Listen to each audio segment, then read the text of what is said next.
Comment guérir? Un homme a été guéri simplement en récitant un poème. Ceci s'est passé sur le bus et l'homme était assis à côté de moi et il n'arrêtait pas de faire des quais toutes les quelques secondes comme ceci.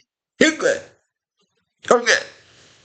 Et donc, je lui ai demandé si je pouvais prier pour lui. Il a dit non, monsieur, vous ne pouvez pas prier pour moi. Je ne crois pas à la prière. La prière n'a jamais rien fait pour moi. C'est une perte de temps totale, une perte d'énergie, d'effort et de souffle et tout le reste. Et vous pouvez garder vos prières pour vous, monsieur. Pas de prière pour moi. Merci beaucoup. Alors, j'ai dit oui, d'accord. Je m'excuse. D'accord, très bien. Ça va, alors, oui, je comprends.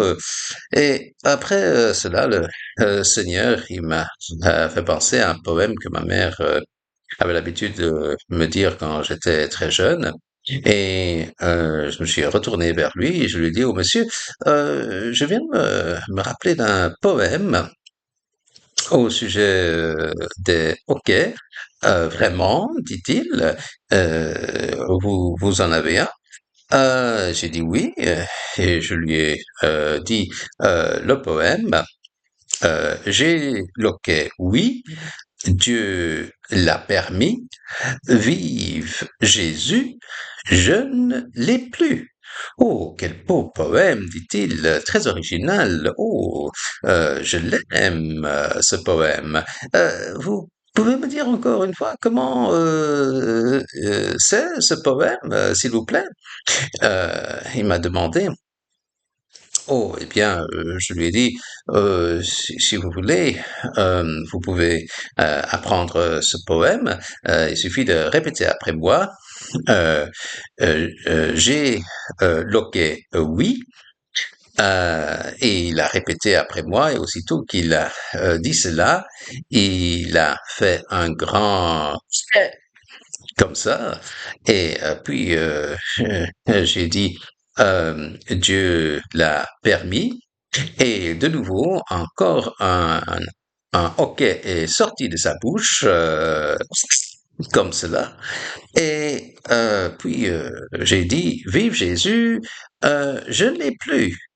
Et puis, il a dit, oh, je me sens différent, il y a quelque chose qui est en train de se passer, je ressens comme une euh, chaleur à l'intérieur de moi, une sensation de paix que je n'ai jamais ressentie avant. Wow!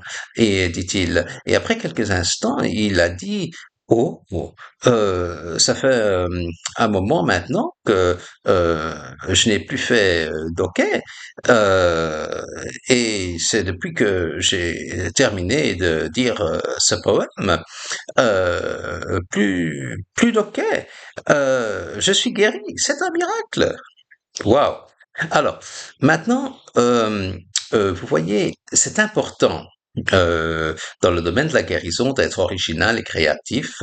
Dans ce cas-ci, c'était nécessaire parce que cet homme ne voulait pas une prière directe, mais il était très favorable et ouvert à un poème, et parce qu'il a dit ce poème, et que dans ce poème, il a en fait proclamé plus d'hoquet, donc donc je ne l'ai plus après avoir dit Vive Jésus.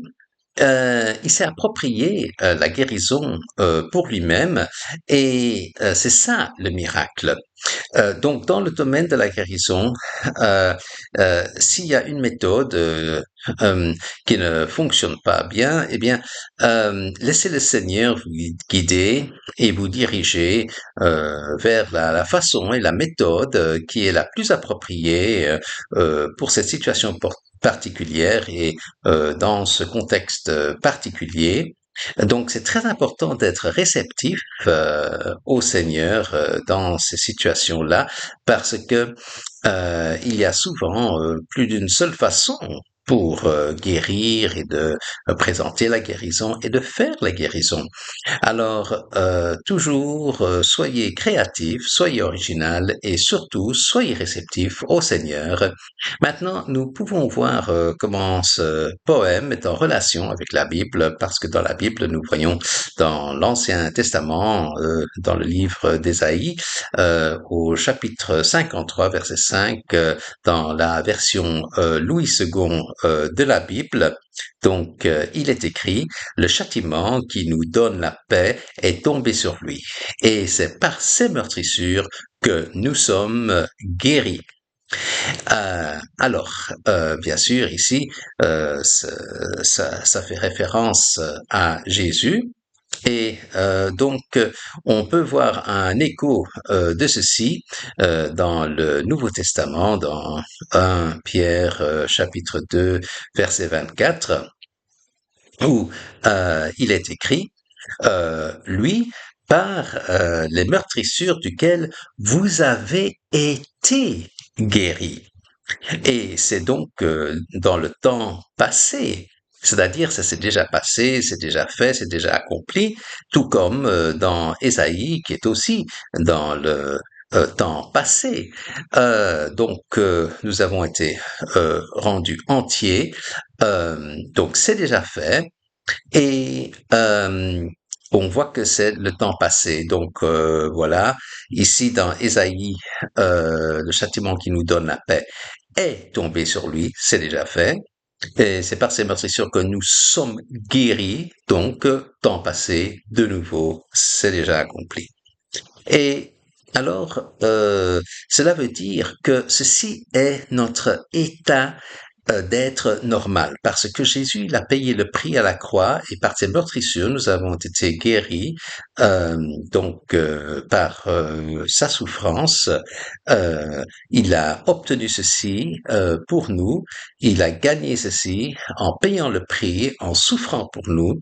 Donc ceci est un grand acquis, et nous ne devons pas le dilapider, nous ne devons pas le gaspiller, et nous devons l'approprier pour nous-mêmes et le vivre, parce que c'est notre droit, c'est un droit qui a été donné par Dieu par l'intermédiaire de Jésus, qui nous appartient à nous euh, de droit.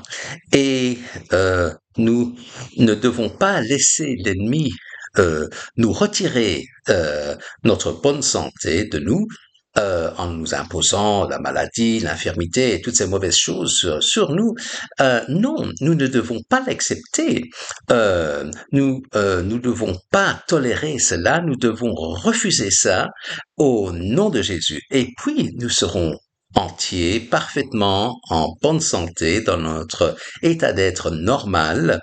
Et c'est comme ça que nous devrions être, parce que c'est Jésus qui a gagné cela pour nous. Il a acquis cela pour nous à la croix. Il l'a fait. Donc, c'est vraiment un grand bénéfice pour nous, et nous devons en bénéficier. Euh, et, euh, si nous pouvons vraiment faire ceci, c'est comme dans l'expression qui dit nommez-le et réclamez-le, parce que c'est biblique. Alors nous pouvons vraiment le faire. Et comme on y fait référence deux fois dans la Bible. Bien sûr, tout ce qui est dans la Bible est important et la vérité, mais quand on y fait référence plusieurs fois, plus d'une fois, alors c'est pour attirer notre attention, parce que c'est vraiment quelque chose que nous devons mettre en pratique en toute priorité. Parce que c'est biblique, nous pouvons le nommer et le réclamer, parce que c'est notre droit. Et ça, c'est comment guérir.